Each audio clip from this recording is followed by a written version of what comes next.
এটা তো সমস্ত বিচারকরাই যেন দলদাসে পরিণত হয়েছিল। 30 জন বিচারপতিকে চলে যেতে হবে। আপনি নির্বাচন করছেন, একটা ভোটার লিস্ট করতে হবে না? নির্বাচন কমিশনই তো নাই, এই কমিশন গঠন করতে হবে না? লোক পাওয়া খুব কঠিন। এই যে 6টা কমিশন গঠন করতে এতে দেরি হইল কেন? লোক যাচাই বাছাই করাই তো যাচ্ছে না। আপনি চাইলেই কি যে কাউকে নিয়ে একটা কমিশন করতে পারেন? অনেক সময় নিয়ে তাদের এটা করতে হয়েছে। এখন কথা হচ্ছে, কমিশনে আসেন, বিচার বিভাগ নিয়ে একটা কমিশন হয়েছে, তাই না? বিচার বিভাগের যে কি খারাপ অবস্থা, এটা তো সমস্ত বিচারকরাই যেন দলদাসে পরিণত হয়েছিল। সেটা লোয়ার জুডিশিয়ারি বলেন, হায়ার জুডিশিয়ারি বলেন।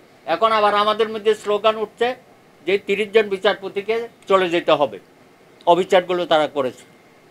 এখন এই 30 জনকে আপনি কীভাবে দিতে? আমি বললে তো যাবে না, তার একটা মেকানিজম থাকতে হবে যদি স্বেচ্ছায় না যায়।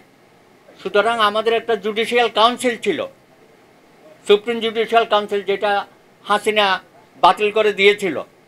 আবার এসকে সিনহার রায়ের মধ্য দিয়ে সেটা আবার রেস্টোর হয়েছে। দেখেন, আনিসুল হক কিন্তু সেটা রেস্টোর করতে দেয় নাই, ঝুলে রাখছে। আজকে যদি সুপ্রিম জুডিশিয়াল কাউন্সিলটা থাকতো, তাহলে আমরা এই সমস্ত বিচারকদের সেটার মাধ্যমে বাদ দিতে পারতাম। নির্বাচন কমিশন যদি স্বেচ্ছায় না যেত, আমরা তাদেরকে এইভাবে বাদ দিতে পারতাম।